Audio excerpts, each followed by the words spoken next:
Hey, what's going on, guys? Here I am with the KEMOVE K98SE mechanical keyboard. This is a wired version. So I wanted a keyboard for work, and I wanted something, I didn't want to spend as much money as I did for the F99 Pro. But I used it, and I gotta say, right away, the F99 Pro is a better keyboard. But we're getting close, and I'll show you a little bit of why.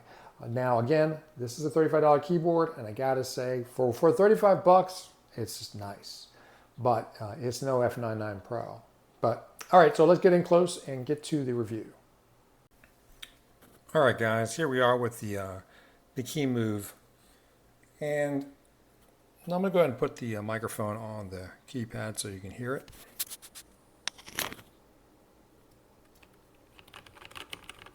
So it does have a nice feel to it. The travel, definitely solid, very good solid feel on this.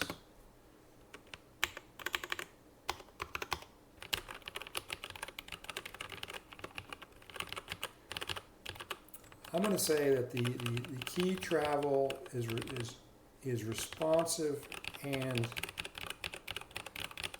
the word I'm looking for is,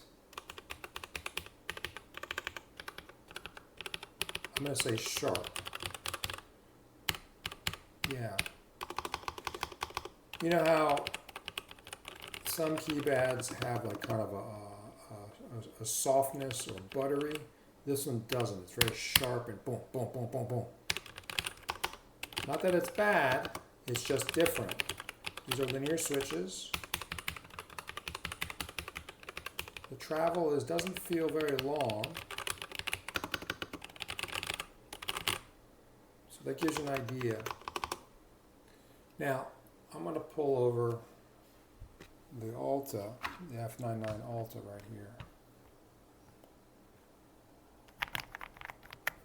Yeah, see, you can hear almost like a duller, and that dullness makes it almost like a buttery.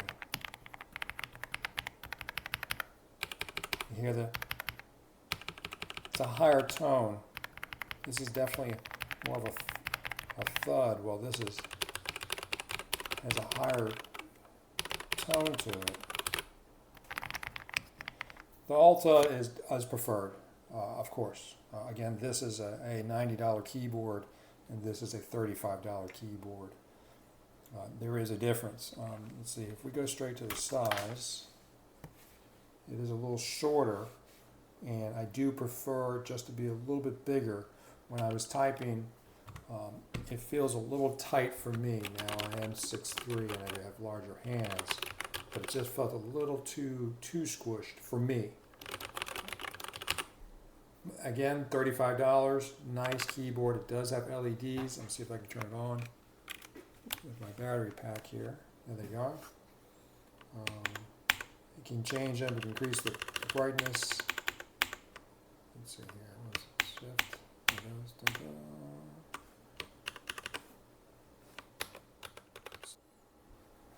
All right, here's zoomed out. As you can see, the Alta is a little longer. And that little difference, even though they both have number pad and full keyboard, that makes the $35 one a little too cramped for me. This is a much more comfortable spacing. This one is not. I was definitely getting more errors here. Now I do have large hands, so if you have smaller hands, it may not be a problem. I just wanted to show you that they're not the equal size, that this is a much smaller, full-size keyboard.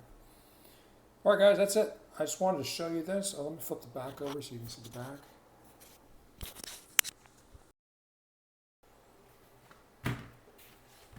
So the back, it's only one connection here, which is for the USB-C, and then it's got two steps, 1 and 2. For your foot pads. Nice foot pads, well built. The K98SE. It's a well built keyboard. For $35, it's good. It's worth $35, I would say. Am I going to keep it? No, because I'm going to spend the extra money and get another one of the Alta. But I do want to try another brand first. I'm going to try that brand first, and we'll bring that back and go against the Alta and see, maybe. All right, guys. I'll catch you in the next one. Take care.